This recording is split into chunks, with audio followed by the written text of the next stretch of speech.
ಯಾವಾಗಲೂ ಬಂಗುಡೆ ಮೀನು ಸಾರು ಫ್ರೈ ಮಾಡುವುದಕ್ಕಿಂತ ಒಂದು ಸಲ ಹೀಗೆ ಮಸಾಲೆ ಪುಡಿ ಮಾಡಿ ಬಂಗುಡೆ ಮೀನು ಹಾಕಿ ಏನು ಸಖತ್ ರುಚಿ ಅಂದರೆ, ಮತ್ತು ಯಾವಾಗಲೂ ನೀವು ಬಂಗುಡೆ ಮೀನು ತಂದರೆ ಹೀಗೇ ಮಾಡ್ತೀರಾ. ಬಂಗುಡೆ ಅಂತಲ್ಲ, ಬೇರೆ ಮೀನು ಕೂಡ ಮಾಡ್ಬೋದು, ಆದರೆ ತುಂಬ ಟೇಸ್ಟ್ ಆಗೋದು ಬಂಗುಡೆ ಮೀನು.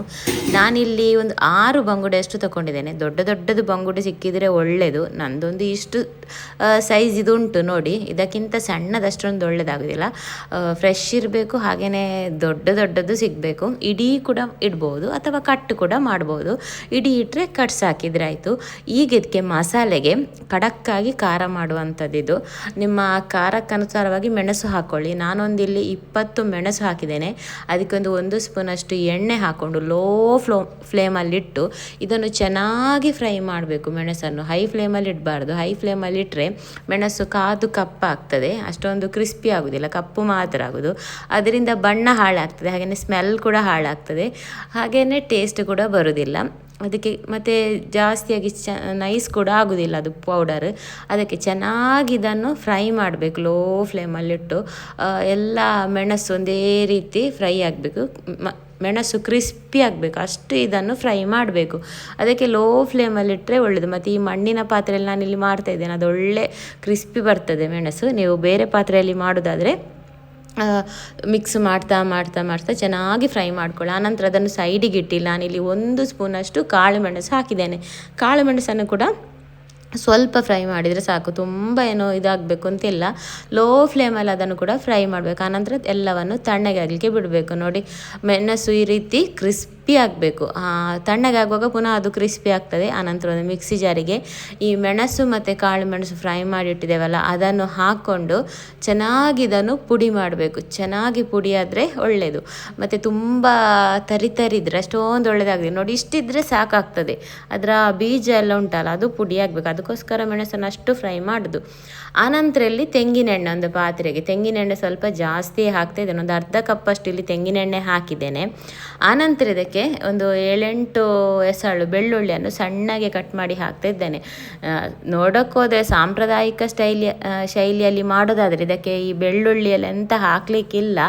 ಆದರೆ ಬೆಳ್ಳುಳ್ಳಿ ಮೆಂತೆ ಹಾಕದಿದ್ರೆ ನನಗೆ ಮೀನಿನ ಪದಾರ್ಥ ಕಂಪ್ಲೀಟ್ ಅಂತ ಆಗೋದೇ ಇಲ್ಲ. ಅದಕ್ಕೋಸ್ಕರ ಇಲ್ಲಿ ಹಾಕ್ತಾ ಇದ್ದೇನೆ. ಸಾಂಪ್ರದಾಯಿಕವಾಗಿ ಮಾಡೋದಾದ್ರೆ ಈ ಬೆಳ್ಳುಳ್ಳಿ ಮತ್ತು ಮೆಂತೆ ಹಾಕಲಿಕ್ಕಿಲ್ಲ. ಈ ಬೆಳ್ಳುಳ್ಳಿ ಹಾಕಿ ಆನಂತರ ಒಂದು ಸ್ವಲ್ಪನೇ ಚಿಟಿಕೆಯಷ್ಟು ಮೆಂತೆ ಹಾಕ್ಕೊಂಡು ಸ್ವಲ್ಪ ಕರಿಬೇವು ಹಾಕ್ಕೊಂಡು ಇದನ್ನು ಸ್ವಲ್ಪ ಬಾಡಿಸಬೇಕು. ಆನಂತರ ಇಲ್ಲಿ ಒಂದು 3 ಈರುಳ್ಳಿ ತೊಗೊಂಡಿದ್ದೇನೆ. ಅದನ್ನು ಸಣ್ಣದಾಗಿ ಕಟ್ ಮಾಡಬೇಕು. ಈರುಳ್ಳಿ ಎಷ್ಟು ಹಾಕ್ತೇವೋ ಅಷ್ಟು ಒಳ್ಳೆಯದಾಗ್ತದೆ. ನಿಮಗೆ ಎಷ್ಟು ಬೇಕೋ ಅಷ್ಟು ಹಾಕ್ಕೊಳ್ಳಿ. ನಾನಿಲ್ಲಿ 3 ಈರುಳ್ಳಿ ಹಾಕಿದ್ದೇನೆ.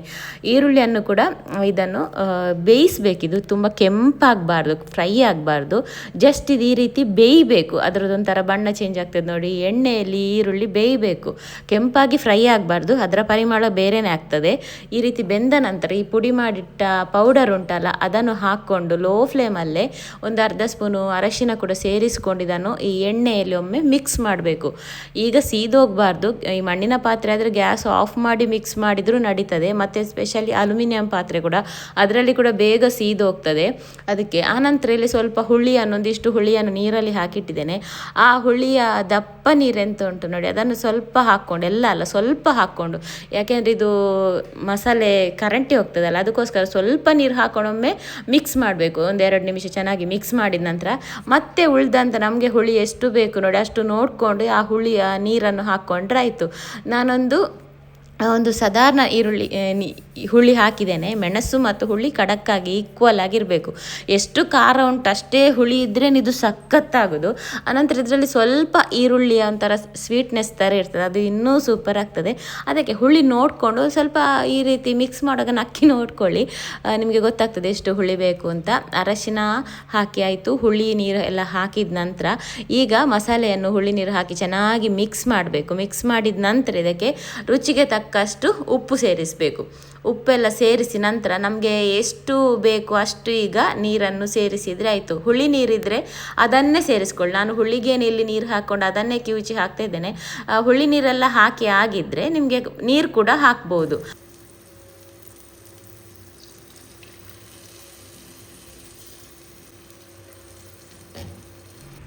ಹದ ನೋಡ್ಕೊಂಡ್ರೆ ಆಯಿತು. ತುಂಬ ತೆಳು ಮಾಡಲಿಕ್ಕಿಲ್ಲ, ಇದು ಸ್ವಲ್ಪ ತಿಕ್ಕಾಗಿ ಇಡುವಂಥದ್ದು. ಮೀನು ಮತ್ತು ಈ ಮಸಾಲೆ ಒಂದೇ ಥರ ಇದ್ದರೆ ಒಳ್ಳೆಯದು. ನಾನಿಲ್ಲಿ ಹುಳಿ ನೀರನ್ನೇ ಕೊನೆ ತನಕ ಹಾಕಿ ಮಿಕ್ಸ್ ಮಾಡ್ತಾ ಇದ್ದೇನೆ, ಬೇರೆ ನೀರು ಹಾಕಲಿಲ್ಲ. ಅದಕ್ಕೇ ನೀರು ಹಾಕಿ ಮಾಡಿದ್ದೇನೆ. ಆನಂತರ ಇದಕ್ಕೆ ರುಚಿಗೆ ತಕ್ಕಷ್ಟು ಉಪ್ಪೆಲ್ಲ ಹಾಕ್ಕೊಂಡು ನೋಡಿ ಒಂದಿಷ್ಟು ತಿಕ್ಕಾಗಿ ಇಟ್ಟು ಇದನ್ನೀಗ ಸ್ವಲ್ಪ ಕುದಿಲಿಕ್ಕೆ ಬಿಡಬೇಕು. ಇಲ್ಲಿ ಕುದಿಲಿಕ್ಕೆ ಇರುವುದಂದರೆ ಹುಳಿಯ ನೀರು ಮಾತ್ರ, ಮತ್ತು ಮಸಾಲೆ ಫ್ರೈ ಆದದನ್ನೇ ಪುಡಿ ಮಾಡಿದ್ದೇವೆ, ಹಾಗೆಯೇ ಎಣ್ಣೆಯಲ್ಲಿ ಕೂಡ ಹುರಿದಿದ್ದೇವೆ. ಮಸಾಲೆ ಚೆನ್ನಾಗಿ ಇಲ್ಲಿ ಫ್ರೈ ಆಗಿದೆ, ಒಳ್ಳೆ ಪರಿಮಳ ಬರ್ತಾ ಉಂಟು. ಇಲ್ಲಿ ಕುದಿಲಿಕ್ಕಿರೋದು ಹುಳಿ. ಈ ಹುಳಿ ನೀರೆಲ್ಲ ಹಾಕಿ ಚೆನ್ನಾಗಿ ಕುದಿದ ಮೇಲೆ ನಮಗೆ ಮೀನು ಸೇರಿಸಿದರೆ ಆಯಿತು. ಮೀನು ಇಡೀ ಕೂಡ ಹಾಕ್ಬೋದು ಕಟ್ಸ್ ಹಾಕಿ, ಅಥವಾ ತುಂಡು ಮಾಡಿ ಕೂಡ ಹಾಕ್ಬೋದು, ಹೇಗೆ ಕೂಡ ಹಾಕ್ಬೋದು. ಮೀನನ್ನು ಚೆನ್ನಾಗಿ ಇದರಲ್ಲಿ ಬಿಡಿಸಿ ಇಡಬೇಕು.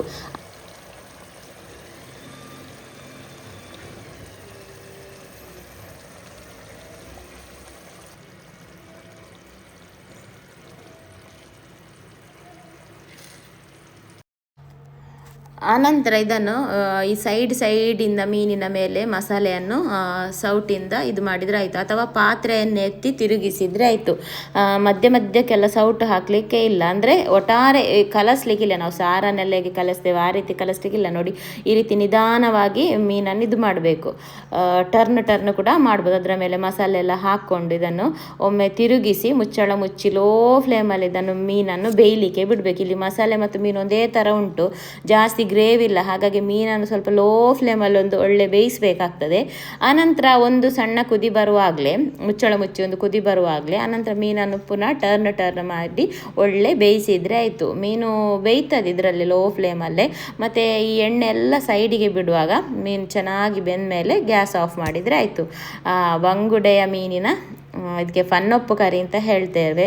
ಬಂಗುಡೆ ಮೀನಿನ ಫನ್ನೊಪ್ಪು ಕರಿ ರೆಡಿ ಆಯಿತು. ಮಸಾಲೆಯನ್ನು ಈ ರೀತಿ ಪುಡಿ ಮಾಡಿ ಬಂಗುಡೆ ಮೀನು ಈ ರೀತಿ ಮಾಡಿದ್ರು ಅಂತಲ್ಲ, ತುಂಬಾ ಟೇಸ್ಟ್ ಆಗ್ತದೆ, ಅಂದರೆ ತುಂಬಾ ಟೇಸ್ಟ್ ಆಗ್ತದೆ. ಒಮ್ಮೆ ಇದೇ ರೀತಿ ಟ್ರೈ ಮಾಡಿ. ಇನ್ನೂ ಇದನ್ನು ಸ್ವಲ್ಪ ಹಾಗೇ ಎಣ್ಣೆಯಲ್ಲಿ ಎಳ್ಕೊಳ್ಳಿಕ್ಕೆ ಬಿಟ್ಟರುಂಟಲ್ಲ, ಬಿಸಿ ತಿನ್ನೋದಕ್ಕಿಂತ ಸ್ವಲ್ಪ ತಣ್ಣಗಾದರೆ ಇನ್ನೂ ಟೇಸ್ಟ್ ಆಗ್ತದೆ. ಅಥವಾ ಮಧ್ಯಾಹ್ನ ಮಾಡಿದ್ದು ರಾತ್ರಿಗೆಲ್ಲ ತಿನ್ನಲಿಕ್ಕೆ ತುಂಬಾ ಸೂಪರ್ ಆಗ್ತದೆ. ನೋಡಿ ಸ್ವಲ್ಪ ಹೊತ್ತಾಗುವಾಗ ಫುಲ್ಲು ಮೇಲೆ ಈ ರೀತಿ ಎಲ್ಲ ಎಣ್ಣೆ ಬಿಟ್ಟಿರ್ತದೆ. ಎಣ್ಣೆಗೆ ಹಾಕಲೇಬೇಕು.